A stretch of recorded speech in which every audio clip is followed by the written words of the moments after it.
Greetings, ladies and gentlemen, and welcome to the latest narration of the web series The Human from a Dungeon. If you are new to the series, there is a playlist listed down below in the description, and as always, I hope that you enjoy. Chapter 90. Nick Smith, Adventurer Level 9. Human American. Thunra walked to the center of one of the training circles and gestured for me to join him. With a small sigh, I trudged to the center of the circle and faced him. There were plenty of reasons that I didn't want to be training today, but I knew that none of them would dissuade the gigantic orc.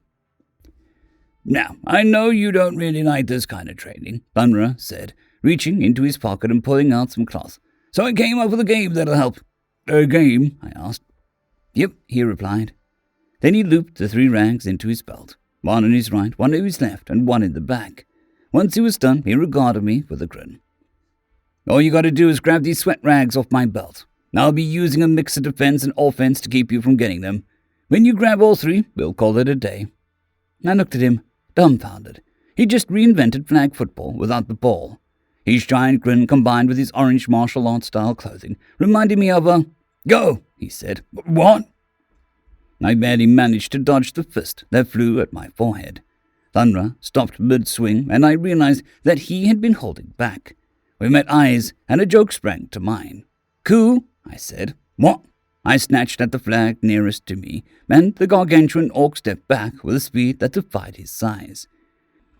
The fabric of the flag tickled my fingers as it eluded my grasp. The extra speed that Thunra had summoned caught him off guard, though, and he stumbled. Before he could regain his footing, I used dash to spring forward and grab the flag. With it firm in my grasp, I ripped it from his belt and continued forward with the rest of my dash. Grinning, I raised the flag and turned around. "That's one," I exclaimed. "Without even swinging. Good job, kid," Thunra grinned. "Still got a couple more before we're done, though." "Piece of cake," I said, tossing the rag on the ground. "Guess this training session's going to be a short one."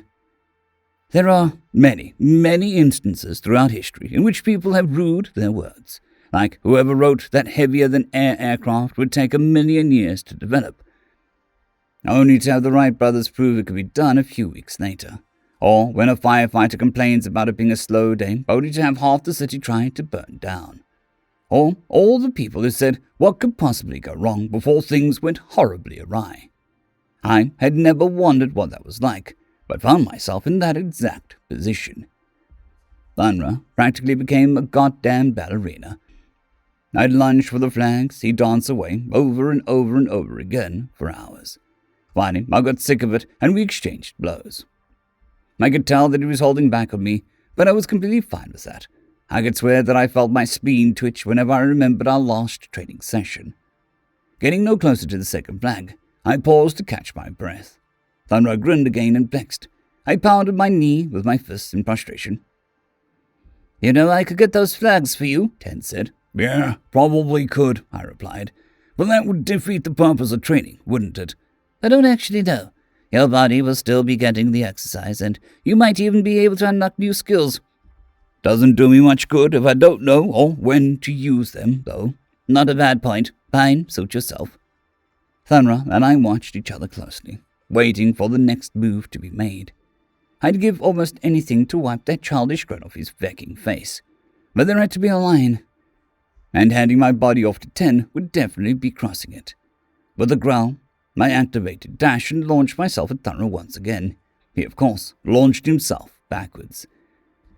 Just before he got out of range, I activated time dilation and examined our situation. Then I saw it, an opening that I could take advantage of. Thunra's arm shifted to his side to counteract his momentum and maintain his balance. This also prevented me from grabbing the flag on his flank, but he had left his solar plexus open. With all the strength I could muster, I launched my fist at the spot between his abs and his chest. Spear punch unlocked. I connected directly with Thunra's solar plexus, and we both flew forward a few feet. He slammed into the ground, and we both stared at each other, stunned.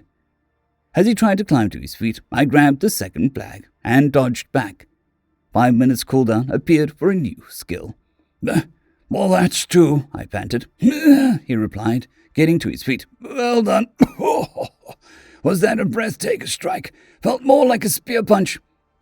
"I'm pretty sure it was spear punch. When did you unlock that?" "Just now. See?" "The training's working," Thunra grinned. I think we're ready to kick it up a notch." A cold horror gripped me as I realized that the massive mound of muscle had already shaken off the sucker punch. Then I realized that Thunra was being literal as his foot snapped at my thigh. The impact caused my leg to buckle, and I barely managed to avoid a fist to my head. As I dodged the fist, though, a knee connected with my ribs hard enough to lift me into the air. My eyes seemed to stop working for a moment, but I managed to instinctively lash out with a kick of my own and send myself flying backwards. I crumpled into the ground and immediately leapt to my feet, guarding against further strikes. I had difficulty focusing on the big-ass orc as he walked towards me, and I swear I saw Yook eagerly taking notes on the sidelines. 3 fractured ribs and a concussion, Ted said. "It doesn't feel like my eggs are cracked," I think I replied. "Of course it doesn't feel like your ribs have been fractured," Ted sighed. "I'm inhibiting the pain. Just stay on the defensive while I make repairs." Easy for the artificial intelligence with faking cheats to say. I felt like my body isn't nearly strong enough to get anywhere near actually fighting Thunra. But then I'd used my body to defeat the man-turned-monster that had nearly killed Thunra in the dungeon. How did it do that? Releasing my inhibitions? Do I need to feel the rain on my skin? No one else can feel it no. This isn't the time for music, no matter how catchy the song is.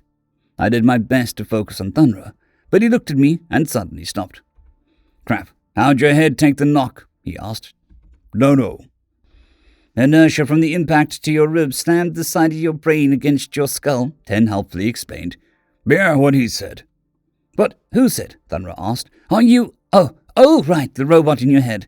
I can't hear him, buddy." "Oh, yeah, Well, shit. All right, let's go ahead and call it for a day."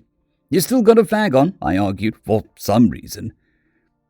"Yeah, but concussions aren't something you want to fuck around with.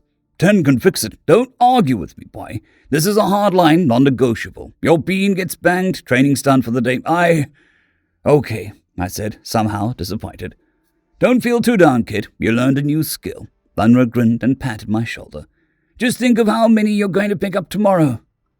I felt like my brain was trying to fight a fog, but something about what Thunra had said filled me with dread.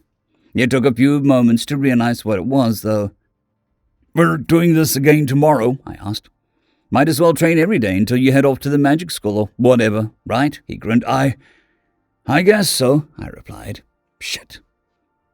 End of chapter. I would like to thank our T5 members and patrons, Casper Arnholtz, Jon Creighton, W.R.E, 050, Dragzoon W.R.E, and Elijah Silvercross. Thank you very much.